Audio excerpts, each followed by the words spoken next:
Welcome, everyone. People are going to start drifting in, I hope, for our closing plenary, and just with our other plenaries. As people drift in, you're welcome to say hello in chat to folks and respond to our chat prompt. This one a little bit different because our closing plenary today is focused on celebrating ESIP. So give a shout out.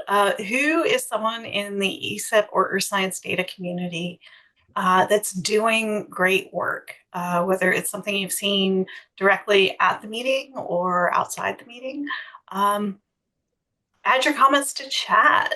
I'm going to call on a couple of people that I know can unmute and speak and help spark the conversation. And I'm going to put Megan on the spot first today, since I've been doing it to Allison. No, that's okay. I was just thinking in the spirit of this week, I would say all of the folks who organized sessions for the ESIP meeting, it's not a light lift. So I'm very appreciative for the great work they've been doing. I second that. I popped in and out of several breakout sessions and all were excellent. I saw great engagement, and that takes a lot of work. I give a shout out to all who organized a session, presented in a session. Allison, did you see anybody like maybe this week or in particular? Yeah, well, and I was just gonna pop into chat. We've got the link to our award winners.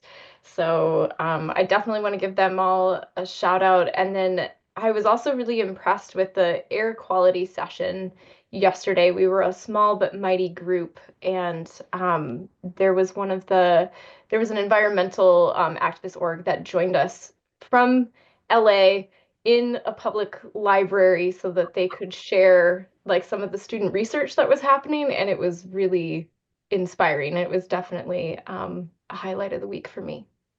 How about Yeah. you? So for me, always the students, the ESA fellows. Uh, they are just spectacular, helping out with the sessions, contributing their research, being in that space where they're kind of behind the scenes, yet they're also an integral part of the work that's being done in ESIP. I'm continually impressed with all of our ESIP fellows. Um, and I also want to give a big shout out to ESIP staff. Um, always, ESIP staff does such a great job, both virtual, in-person meetings, and throughout the year. This meeting would not be as successful without them. So I always want to thank ESIP staff for stepping up and doing such a great job. Um, but you know, but outside of those, I've also seen so many. I want to echo kind of all the people who have run sessions. I see such great work by so many passionate people, um, and it doesn't always get recognized outside of our space. And so I'm really glad that we have the opportunity to celebrate those in our space doing such great work.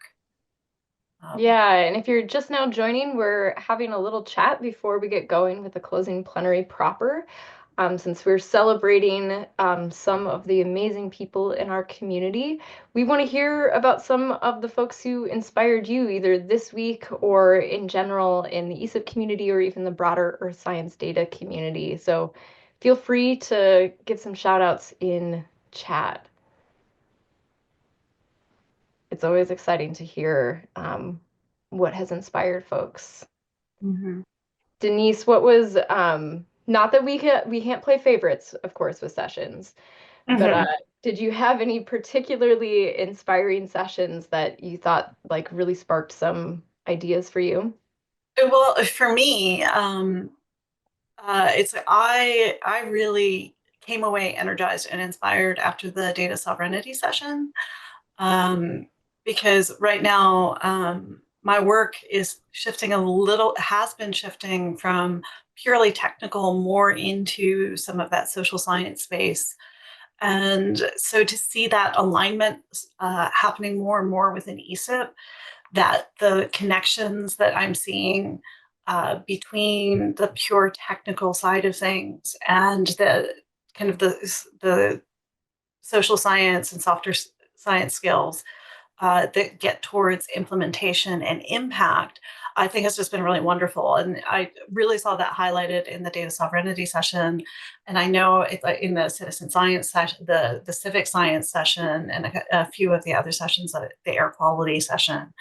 Um, I I love seeing that those connections and those bridges being built.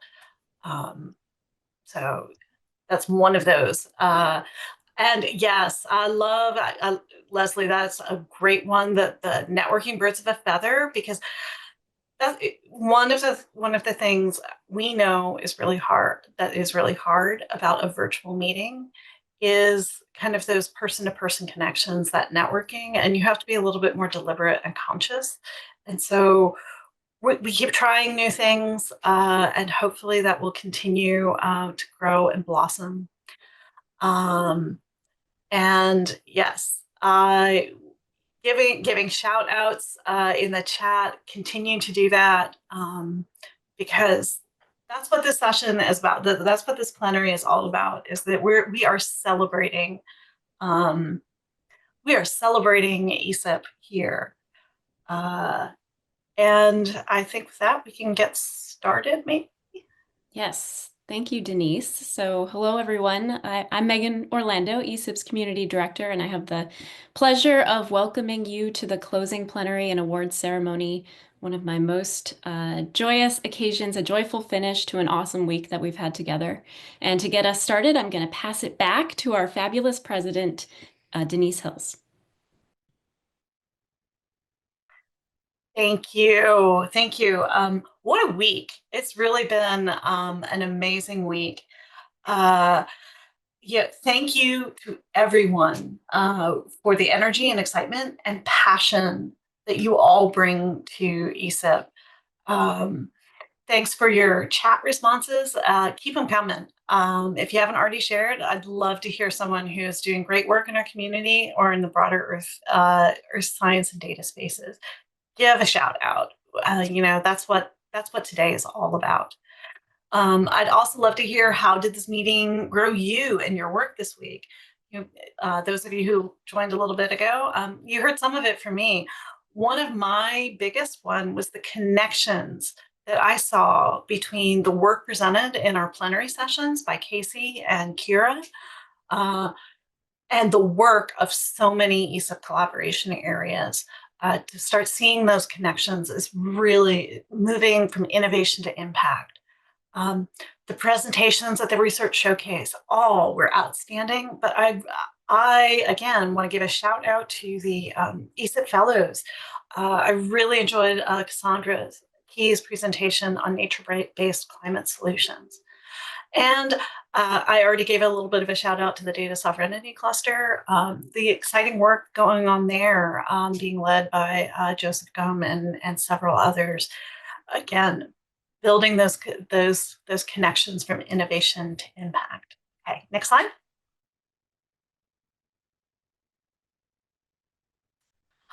I wanted to remind everybody that we do have one fundraiser a year. We have one fundraiser for ESIP as a way to raise revenue outside of some of our traditional funding streams. And that is our ESIP t-shirt sales. And there's hoodies and long sleeves and so different styles are available this year. I encourage you, if you've gotten one of these before, you know the t-shirts are high quality, they're super comfortable. You can also if you order a t-shirt, you can do an additional donation. We've also set this up. Maybe you have enough t-shirts. I don't think you can ever have enough t-shirts, but maybe you feel like you do. You can use this same link to do just a donation to help support the work that we're doing here at ESIP. We really appreciate you, and we always love seeing these ESIP t-shirts at next meetings. And yeah, and thank you for helping support the work of ESIP. All right, next slide.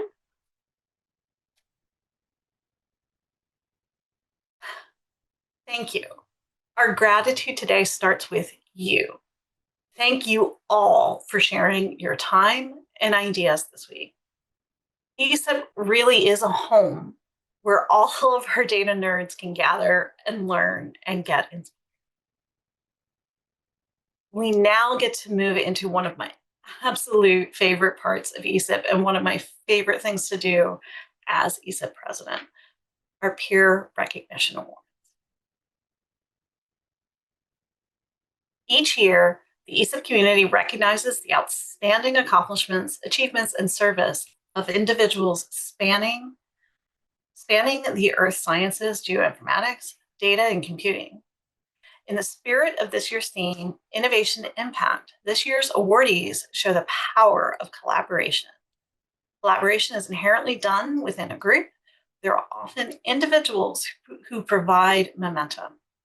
As we announce our winners, please feel free to put words of encouragement and congratulations in the chat.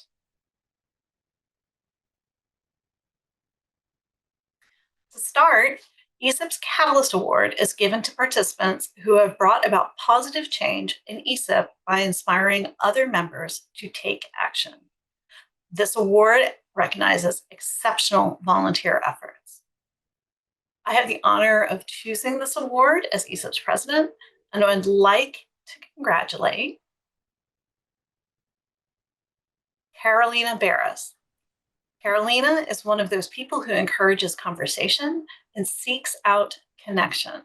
Her work this past year to bring together so many collaborative areas is admirable, including collaborations in the Marine Data Cluster and the new Data Sovereignty Cluster, including efforts to span semantics, data standards, and schema.org projects.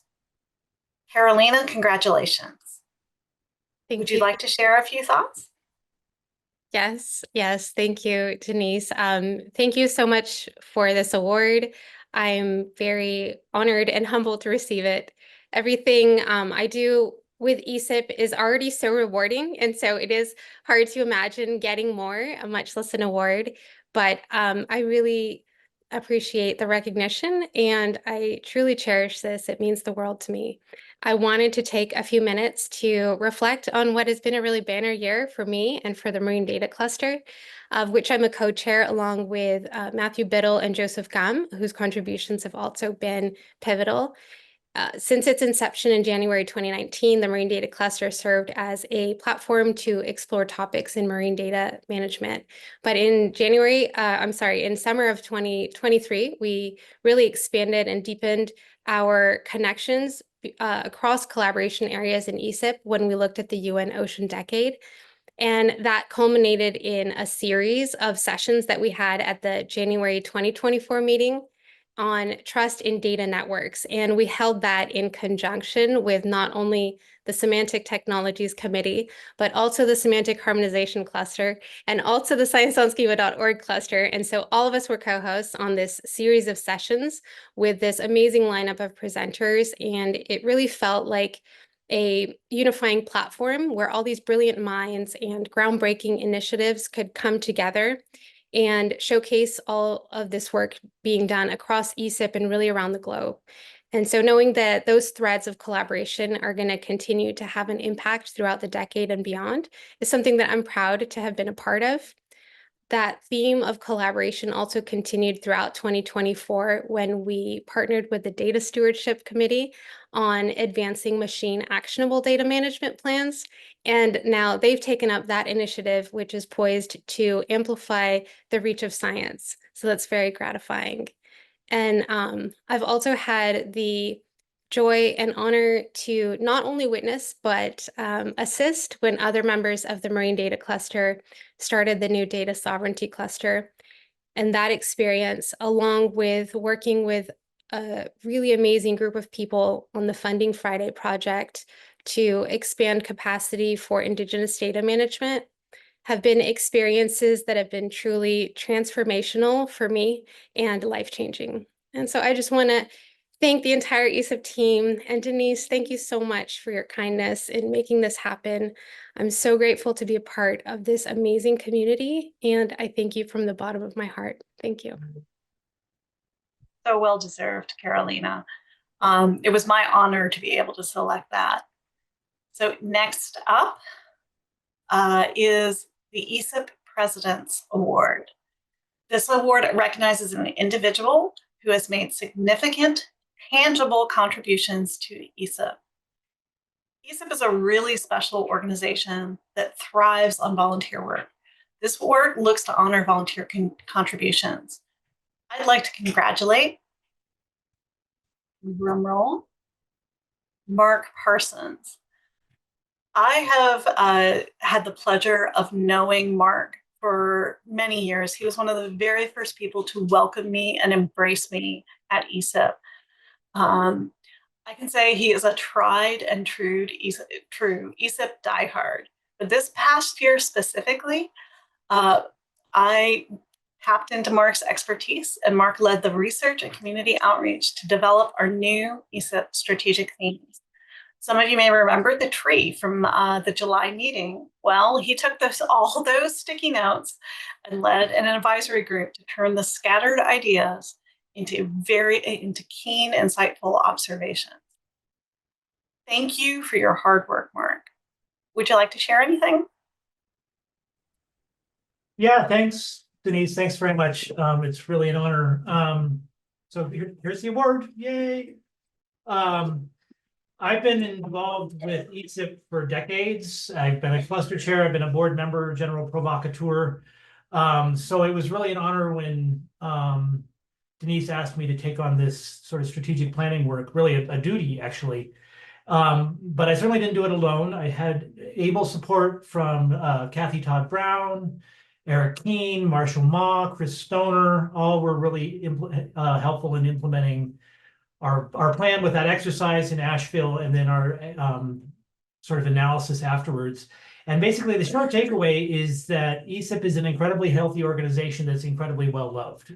People love ESIP and they contribute immensely, but it's also a very ambitious organization. ESIP really wants to grow, reach new communities, take on new challenges. I think this co-production approach is vital, but also really challenging. So it's really exciting to see that ESIP is still, healthy, growing, and enthusiastic. So thank you very much, Denise.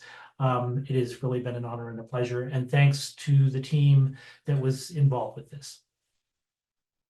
Thanks, Mark. It was truly my pleasure to be able to recognize you in this way. Now it is my pleasure to turn this over to our Partnership Committee Chair, Leslie Sheet, to talk about the Collaboration of the Year Award. Everyone. This past year, the Partnership Committee and ESIP staff initiated a change to begin recognizing the ESIP Collaboration of the Year instead of the ESIP Partner of the Year. ESIP has over 180 partner organizations, but we found it was often difficult to select a partner of the year because first, partners are pretty humble and so would not put themselves forward for the award. And second, some of the most inspiring work going on in ESIP is not the work of a single person or organization, but a collaboration among many. So this new award emerged from a need to better recognize and celebrate how people work together and get things done in ESIP. For this first award, we had some strong applications, and ultimately we selected, am I allowed to announce this now? The Information Quality Cluster, or IQC, as the inaugural recipient. We selected the IQC for many reasons, including a large, evolving, diverse group, collaboration with others, not just from within, continued language of including new perspectives, and you'll see there are many outputs. So I will now invite ESIP Community Director Megan Orlando to join me in a brief interview to hear more about this collaboration. Thank you so much, Leslie. I know that as community managers, we're both super interested in stories of collaboration. We talked a little bit at yesterday's plenary about keys to success and collaboration. So I think this is a really nice follow-on. We want to know what are key ingredients to success. How do we overcome barriers when collaborating? There's no one-size-fits-all approach to collaborating, but I think we can learn a lot from talking to this group. So I want to add my congratulations to the IQC. Today with us, we have Peng, Rama, and Bob as representatives of the broader collaboration that is receiving this award. And I'd like to start with Peng. Peng, can you tell us broadly about the collaboration? Sure. Thanks, Megan and Leslie. Hello, everyone. My name is Peng, and I go by Peng, and I'm one of the co-chairs. And it's an honor to accept this award on behalf of the entire IQC leadership team and our IQC members and collaborators worldwide. IQC aims to provide guidance on how to best implement data quality standards and the best practices for earth science data. Over the last decade, we have collaborated with people and organizations around the world across diverse disciplines to develop frameworks for understanding, evaluating, and disseminating data qualities. And we have organized sessions for both national and international conferences. And we have published white papers and journal articles on topics such as defining 4 dimensions of data quality, which is IQC signature paper, and describing data uncertainty, curating and sharing information quality, including those for citizen science. And most recently, we published paper on harmonizing fair quality measures. On one of those papers, we had 32 authors from 30 organizations across 9 countries. So those achievements resulted from collaboration. And as we will talk about it a little bit more, with ESIP clusters, such as usability, disaster, open science, AI data readiness, and semantic technology class committees. And they are also accomplished through partnerships with national and international organizations and global domain expert from EU countries to Australia and New Zealand and North American. And a majority are from the United States, various different organizations. And it will take me 10 minutes to list them all. And I'm happy to see some of you on the call. So it's wonderful to see those efforts being recognized by the award committee. And this recognition is not just for our accomplishment, but for the collective spirit that drives IQC. Thank you to ESIP and everyone who supported us along the way. And together we will continue advancing information quality for the benefit of Earth Science Committee. And finally, I'd like to thank everyone who's here to celebrate together with us. Thanks, Peng. So I think a lot of people come here to ESIP because they want to collaborate or start a collaboration. And Rama, I'm wondering if you could tell us a little bit about how this collaboration got started. Okay, can you hear me all right? Am I muted? You are not muted. Okay, good. All right. I would say, I would use the word serendipity, because serendipity leads to many things at times. And in connection with ESIP, this has happened to me a couple of times at AGU meetings. And some casual conversations in the poster hall is what led to this activity. getting started, as well as some other casual conversations the poster hall have led to other useful outcomes as well. But I'll focus on this one. So one of those conversations was with Erin Robinson, who was the executive director at the time for ESIP. This was in fall 2014, I believe. So the IQC at that time had gone dormant after Greg Leptuk passed away, unfortunately, in 2012. He had been running it for a few years at the time. So it was 2014, a couple of years after he passed. So Erin and I talked about reviving it because we felt that it was performing an important function. And I was involved in the NASA's data quality working group at the time. It was one of NASA's several Earth Science Data System working groups. David Maroney from JPL chaired it at the time, and I was the co-chair. We were very interested in taking this work more broadly than within NASA. So I volunteered to restart the cluster as its chair, and David became the co-chair. And we kicked it off sometime in 2015. Peng was supporting NOAA at the time.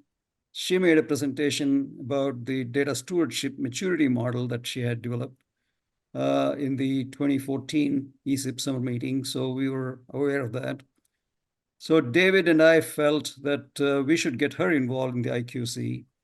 At the 2015 fall AGU meeting, I talked to her into becoming a co-chair of IQC. So one of the key things that we did at the time was look for speakers from external organizations for our monthly telecons. IQC members made several recommendations for speakers based on their own contacts. This helped establish our European connections. Also, I had a presentation about IQC's work in the International Data Week, or IDW, in Denver 2016, with several of the IQC folks as co-authors. Leslie Wyborn from Australia was there at the time. She seemed to have taken a liking to what we were doing and what we were saying, so she publicized it to her colleagues in Australia and New Zealand. So contacts got established with that part of the world. Based on our initial contacts with Europe, Peng had got an invitation to go to Spain and spent a couple of weeks, or was it a week, at the Barcelona Supercomputing Center with Carlo Lacagnina. So that solidified that contract. So all this has led to the productive collaborations we have had over the last few years, including joint publications, one of which, as Peng mentioned, had 32 authors from 30 different organizations from 9 different countries. Thanks, Rama. That's such a cool stat. Maybe we can pivot to Bob now and ask, why was ESIP the place to start a collaboration like this? Well, thanks, Megan. Can you hear me? Yes. Oh, thanks. So yeah, as Rama mentioned, we wanted to expand from a single agency activity to a place where more people could become aware, participate, and benefit from the IQC efforts. And this made sense to do in ESIP because multiple agencies and other organizations were already involved. So transitioning to collaborate within ESIP was easy, as some of us had been collaborating previously on similar issues within NASA, as Rama had described. Contributing to ESIP collaboration areas like the IQC also had, it provided synergistic opportunities relevant to various project activities, especially since ESIP is sponsored by agencies that support Earth science. Later, it was also beneficial to be in ESIP because of connections formed with other ESIP clusters. The inviting environment of ESIP, which carried throughout the clusters, fostered collaborative interactions among cluster members and across clusters. For example, while participating in the Disaster Lifecycle Cluster, it became evident that sharing our knowledge on information quality could contribute to activities that the Disaster Lifecycle Cluster was organizing. Similarly, the leadership team of the Disaster Lifecycle Cluster shared their expertise during meetings of the IQC. Thank you, Bob. I'd like to turn to the topic now. What were important factors to the success of this collaboration? And those factors, would you consider those essential elements of collaboration? Leslie, I actually want to jump in here. One of the reasons I want to do that is because this group is too humble, I think, to mention some of the things that have been critical to their success. Peng, Rama, and Bob are three individuals from a broader leadership team of the IQC, and I've seen those individuals as some of the most collaborative, humble, and productive ESIP co-chairs. They work really well together. And they're really good at acknowledging that they do not at all times have the bandwidth to lead. But when one person takes the lead, the others follow. And when others, can't take the lead, the others kind of pick up and where they left off. So I think there's a lot of really nice delegation that is happening in this group. I also think that they've been really remarkably focused on common goals, not just on what can be gained individually. I heard that theme come up a lot yesterday. I also noticed that they've been quick to seek collaborations with others. They don't shy away from talking about their work at international conferences, as was mentioned.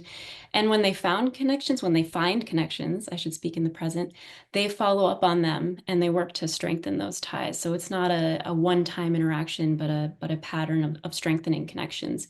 And they're really good, as was mentioned, also at collaborating with other ESIP clusters and really finding connections rather than differences between each other. I think that the more milestones they meet together, the more this group enjoys working together, and that also reinforces your desire to keep going and finding new things to work on. And I just want to add, Leslie, you mentioned essential elements of collaboration. Well, one thing that has not been essential to this group, it seems, is having met all of their collaborators in person. Peng mentioned that many of the co-authors on her IQC outputs, she has not actually met in person or has met, after having published with them. So I thought that was a cool thing to share. Thanks for bringing that up, Megan. Okay, well, I think maybe some of us in the audience are wondering, okay, international participation, you've been very successful at that. How can we do more of that as well and go collaborate in Spain? So can you tell us a bit more about why your international collaboration was so critical and how you sought this kind of involvement? Maybe Peng. Sure. I think one of the main thing is the quality matters to anything we do. Doesn't matter what discipline and what organizations and what the location you are at. And it's also very difficult. That means we have to work together to solve, and also we're more likely to have a common consensus or common ideas and common pain to share when we discuss things. And as Rama mentioned earlier, it's very important to participate our work at the conference and including ESIP meetings, and which has led to many of our international connections. And we do actively thinking collaborations in conferences as well as the journal articles. And we invite people to present at IQC. And we also present in other conferences or groups, for example, the Australia, New Zealand data quality interest group, and ask us to present what we have done so far. And by having that interaction helps propel the collaborations and to achieve common goal. So our guiding principle is that collaborations lead better outcomes than any one of us could achieve individually. Thanks very much, Peng. We asked Leslie Wyborn, past ESIP board member and Martha Maiden Award recipient herself, among many other distinctions, for her input. Leslie is based in Australia and she has collaborated with the IQC. I did not know Leslie would be here. I might have asked for a live quote, but it's still very early in Australia, so I will quote her. Leslie said, working with the IQC was a huge bonus to Australia, as we had only just started to seriously work on information quality, and we were at least 2 years behind where the ESIP cluster was when we started to collaborate. The generous efforts of the cluster in helping the Australia and New Zealand Data Quality Group not only accelerated our understanding of key issues in data quality, it also influenced our ways of implementing it. Leslie also noted that the IQC freely gave of their time. They were very accommodating of time zone differences, which made a huge difference, as time zones and travel costs usually cripple Australian participation in international efforts. So Leslie also wanted to add her thanks to this group. Thanks to Leslie number 1, Leslie Wyborn, and I'm Leslie number 2, and I'm going to move on to the last question for you all, which is, what would you say to someone considering starting a collaboration in ESIP? Yeah, let me take the first shot at this. And I would say try not to go it alone. Having a number of people who are deeply committed to a particular common interest is quite important. And as I had mentioned earlier, serendipity, of course, helps. In-person attendance at conferences is really good for that. Yeah, and it's also important to take time to find a critical mass of 5 to 10 people who are committed to working together to accomplish their share of objectives. A cluster can have as many observers as you like, but it is important to have a core group who are committed to contributing actively to producing the planned outcomes. Finding people with common interests can be mutually beneficial for those who are actively involved. Having a core team of contributors can be both productive and rewarding for those who are engaged in the collaborative activities. The IQC is a great example of this kind of collaboration among members of the leadership team. Encouraging openness and egoless discussions really helps a lot, and ESIP provides a great environment for this. Thank you very much, Bob and Rama. I love all of those insights, and they definitely resonate with what I've seen in other successful collaborations in ESIP. It's my understanding that the IQC is currently seeking new co-chairs to help lead future efforts. I know that the current co-chairs have a lot of ideas about potential new directions, but any new leader would have the opportunity to choose to go in another direction or to pursue one of those seeds that are already there. So if anyone in this crowd is interested potentially in leadership, or you have questions about what that might mean, please feel free to reach out to ESIP staff at staff@esipfed.org, and we'll put you in touch with this group. And now back to Leslie.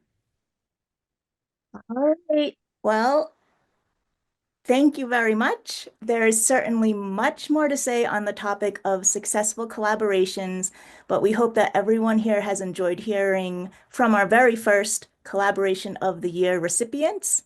Congratulations again to them. And I'd now like to pass it over to our ESIP Vice President, Douglas Rao, who will announce the final award for today. Thanks, Leslie, or maybe I should say Leslie number 2. And finally, for the award today is the Martha Maiden Lifetime Achievement Award. Named for Martha E. Maiden, Program Executive for Earth Science Data Systems at NASA. The award honors individuals who have demonstrated leadership, dedication, and the collaborative spirits in advancing the field of earth science information. This year's Martha Maiden Lifetime Achievement Award goes to Carl Benedict. As many of you know, Carl is generous with his time, kindness, and expertise. Carl has helped behind the scenes at ESIP, where he has served as ESIP president twice, along with many other board and leadership roles. He has also contributed significantly to Data One and many earth science data projects.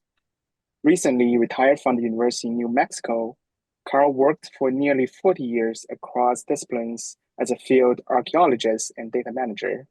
research scientist and geospatial application developer, applied research center director, and most recently, as a director of the University of New Mexico Libraries Research Data Services in the IT programs. Congratulations, Carl. Would you like to share any words? Sure, I would. Thank you very much. And yeah, I'm deeply honored to be selected for this year's Martha Maiden Award. Though I feel I'm accepting this on behalf of the entire community because without the collective efforts of our incredible ESIP staff and the community, none of this would have been possible. Collaborative leadership, which I've unintentionally practiced throughout my career, aligns perfectly with how the ESIP community operates. As we've already heard through the recommendations for whether and how to form a cluster, our vote with the FEAT model is really conducive to our members feeling empowered to contribute to ESIP's shared vision through our collective choices and actions, resulting in the co-creation of strategies and solutions that members can take back to their organizations, ultimately driving results for stakeholders and also providing us the linkage, the connection we need to adapt to changing community needs. The question is often asked, how does ESIP enable this collective practice? And over lunch at a mid-teens AGU meeting, Aaron Robbins and I were discussing this, and basically the challenge of how do you communicate what ESIP does? We landed on a simple answer in that ESIP brings the table. ESIP provides a venue, both in person and virtual, where relationships built on mutual respect and trust flourish. This helps us resolve the rare conflicts that arise and sets the stage for a collaborative and increasingly inclusive environment that contributes to our community's impact. I've been incredibly fortunate to be part of this journey. I attended my first ESIP meeting in 2001 as a graduate student and new research scientist at one of ESIP's founding member organizations, the Earth Data Analysis Center. And thanks to EDAC's and later the University Library's support, with the exception of the 2002 winter meeting in Anchorage, I don't think I've missed a meeting ever since. Over nearly 25 years, I've had the chance to learn from incredible ESIP leaders, starting with Martha and many others, including Rob Raskin, Peter Fox, Chuck Hutchinson, Ted Haberman, Carol Meyer, and Aaron Robinson. And I've seen in practice the critical role that staff play in facilitating a volunteer-powered organization like ESIP, a lesson that I've carried into many other organizations that I work with.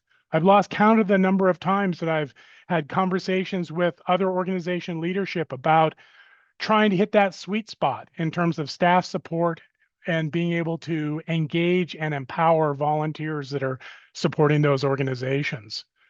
I've been able to collaborate on multiple projects with ESIP partners that originated directly out of ESIP.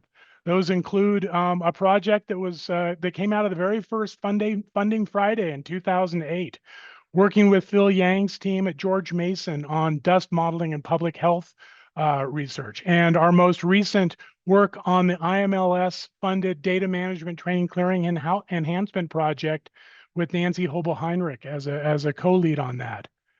These and many other projects throughout my career were inspired or enhanced by connections made through ESIP. And while I've retired from UNM, I remain excited to continue my engagement with ESIP, whether it's through my work in supporting ESIP's work with the Group on Earth Observations, the continued development of the Data Management Training Clearinghouse, and simply learning and continuing to contribute to the community. And so with that, ultimately ESIP has been, what I've often described as my people since 2001, since I first encountered the community. And I look forward to continuing our journey together. It's been a great ride.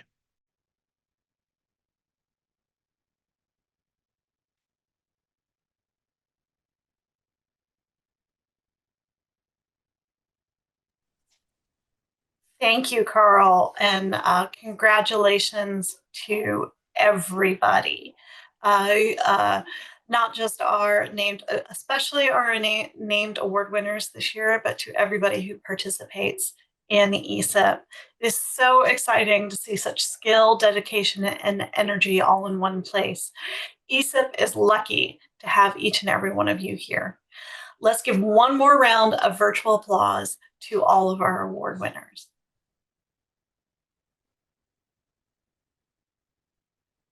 I encourage you to continue to drop notes in chat or hit the reaction buttons.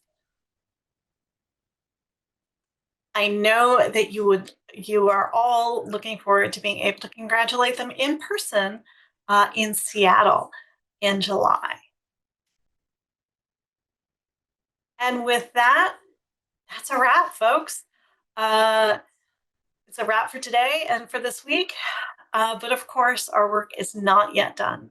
It never is it? Please help us create the best possible meetings for you by completing our meeting evaluation. Trust me, I read every single comment that you guys submit. I read every single comment. I know the staff takes them to heart to make our meetings better and more engaging. There's a link dropped in chat, and also rate the individual sessions instead. That really helps us create more engaging sessions in the future.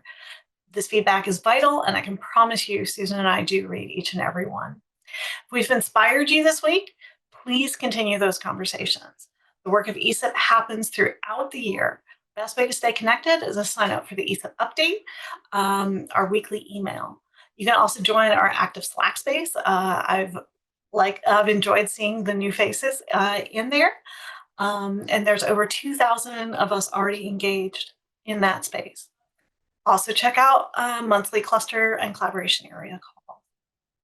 So with that, have a great weekend, and thank you for all of your energy and enthusiasm and all you bring to ESIP.